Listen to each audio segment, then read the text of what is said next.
Leaders of Austria's FPÖ and ÖVP met with President Alexander Van der Bellen after coalition talks seemed to stall.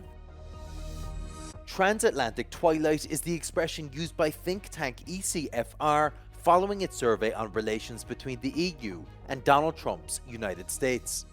European Commission President Ursula von der Leyen announced a €200 billion package to push the AI industry in the EU. With the deportation debate fueling polarization in Germany, political parties are promising quicker deportation and stricter migration controls.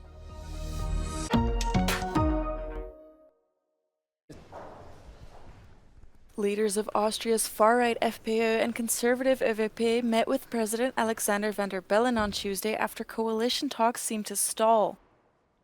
Critical voices from the ÖVP raised increasing doubts throughout the day about a successful conclusion of the talks. FPÖ's Herbert Kickl and ÖVP's Christian Stocker met at separate times with the president at his office in Vienna's Hofburg. Ahead of Tuesday's talks, Kickl still seemed positive. Ich war letzte Woche optimistisch, ich bin diese Woche optimistisch. Schauen Sie, es geht um ganz, ganz wichtige Dinge für Österreich. Wir wissen, die Wirtschaft ist in einer sehr, sehr schwierigen Situation. Das betrifft die Arbeitgeber, das betrifft die Arbeitnehmer, die Arbeitslosigkeit steigt. Wir stehen vor großen Herausforderungen im Zusammenhang mit den Energiepreisen, mit der Teuerung. Und wir brauchen natürlich auch eine Kehrtwende, eine Trendwende in der gesamten Asyl- und Migrationspolitik. Points of conflict include the suspension of the right of asylum demanded by the FPÖ, as well as Kickl's critical stance towards the European Union. Earlier, other parties that gained seats in the parliamentary election told the ÖVP it should end coalition talks with the FPÖ.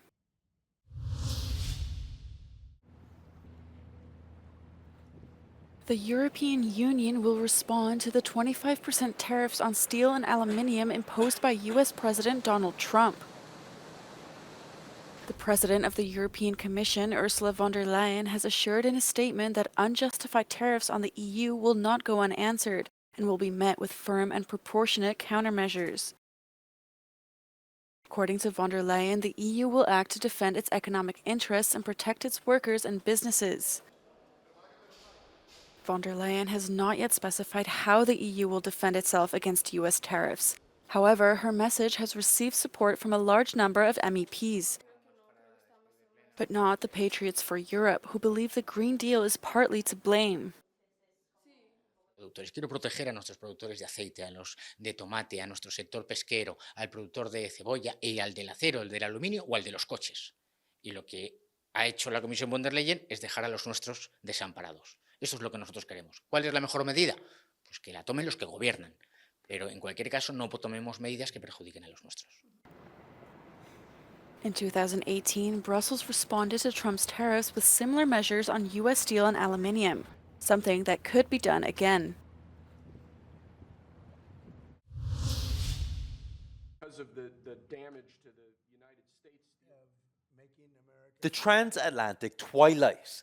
This is the expression used by the think tank ECFR, or European Council on Foreign Relations, following its survey on relations between the European Union and President Donald Trump's United States. According to the study published today and carried out in 11 member countries, 50% of those questioned believe that the United States is a necessary partner, compared with 21% who see Washington as an ally. These figures mark a shift in European opinion. The main lesson is that citizens are already accepting and acknowledging the fact that Europeans and European leaders need to adopt a more pragmatic approach towards America. So in that polling, people do not show too strong illusions about the US.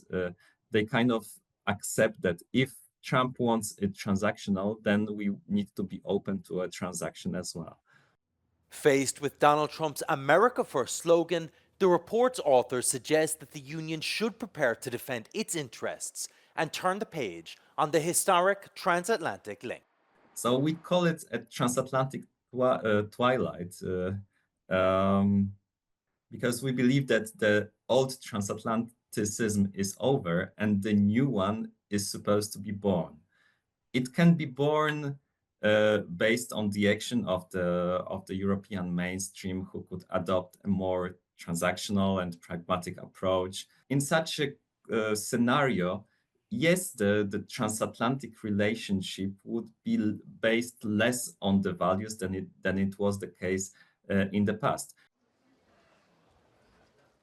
The poll highlights the divergent perceptions of the new American president in member states. The Republican has a positive image in Hungary and Bulgaria, while Denmark and Germany are much more skeptical.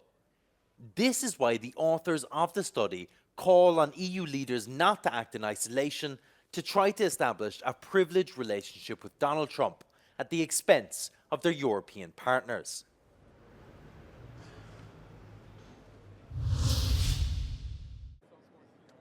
U.S. Vice President J.D. Vance warned against what he called excessive regulation of AI at the AI Action Summit in Paris on Tuesday. Vance's address challenged Europe's regulatory approach to artificial intelligence and its moderation of content on big tech platforms, saying it would cripple the fast-growing industry. Now, we invite your countries to work with us and to follow that model if it makes sense for your nations. However, the Trump administration is troubled by reports that some foreign governments are considering tightening the screws on U.S. tech companies with international footprints. Now, America cannot and will not accept that, and we think it's a terrible mistake, not just for the United States of America, but for your own countries. European Commission President Ursula von der Leyen announced that Europe will mobilize 200 billion euros for investment in artificial intelligence. She stressed that AI is a force for good as long as its benefits are widespread and accessible to all. The summit underscores a three-way race for AI supremacy: Europe striving to regulate and invest, China expanding access through state-backed tech giants, and the US under Trump prioritizing a hands-off approach. I hear that Europe is late to the race, while the United States or China have already gotten ahead. I disagree, because the AI race is far from being over. Truth is, we're only at the beginning. The European Union will channel 200 billion euros into AI investments in a bid to catch up with the thriving tech ecosystems in the US and China. An announcement warmly welcomed by multiple European startups present at the Station F incubator in Paris for the AI summit. It's not all done to the largest companies. There's a lot that can be done. We have lots of innovation, lots of people figuring out how to do things more efficient, faster, more respectful of the regulations that we do have here. There are tons to do there. The EU was one of the first global powers to introduce comprehensive regulations around AI. But US Vice President J.D. Vance criticized this regulatory environment in a speech on Tuesday. Some AI experts, however, believe European companies need to lose these regulations if they want to remain competitive. So what we need is European entrepreneurs working with American technology, and then we at least share the power, we share the revenue. But if we don't do anything and want to do it on our own, we will fail, because we don't have it, and the Americans have it. They have the technology, the capital, the speed, and the innovation. So let's tear down the wall and accept them and cooperate with them, because the enemy is not the US. The US and the UK have notably refused to sign the summit's declaration that encourages countries to abide by certain ethics of AI governance. Sofia Katzenkova reporting from Paris for Euronews. With the deportation debate fueling polarization in Germany ahead of the snap election in less than 2 weeks, both established political and populist parties are promising quicker deportations and stricter migration controls. Christian Democratic Union interior politician Christoph de Vries says the current EU deportation model is dysfunctional and says change is urgently needed. Wissen Sie, ich glaube, man muss in der Diskussion mal eins ganz offen und ehrlich sagen. Die Rückführungen funktionieren in keinem Mitgliedstaat der Europäischen Union wirklich zufriedenstellend. Und das führt uns in der CDU zu der Erkenntnis, dass wir die illegalen Einreisen nach Deutschland, aber vor allen Dingen insgesamt nach Europa stoppen müssen, weil wir ja sehen, wie schwer die Rückführungen sind. Und wenn die Menschen erstmal eingereist sind, sind die rechtlichen und tatsächlichen Hürden für die Abschiebung so groß, dass wir das niemals so zufriedenstellend hinbekommen werden, wie das eigentlich notwendig und wünschenswert wäre. According to figures from the German Interior Ministry, 60% of deportations fail in Germany every year. The German police unions say there aren't enough detention spaces to carry out deportations properly. Wir müssen letztendlich europäisch arbeiten. Das heißt, wir müssen alle Länder in der Europäischen Union an einen Tisch bekommen, sodass wir letztendlich eine Vorgehensweise haben. Gleiche Bedingungen für alle Menschen, die bei uns Asyl und letztendlich Schutzersuchen stellen. Wir brauchen einen klaren Verteilungsschlüssel für alle und wir müssen unsere europäischen Außengrenzen viel besser schützen. Hier bedarf es Frontex, die stark aufgestockt werden müssen, die europäischen Außengrenzen mit den jeweiligen Ländern besser schützen, um letztendlich dadurch die Reisefreiheit innerhalb von Europa nicht zu gefährden.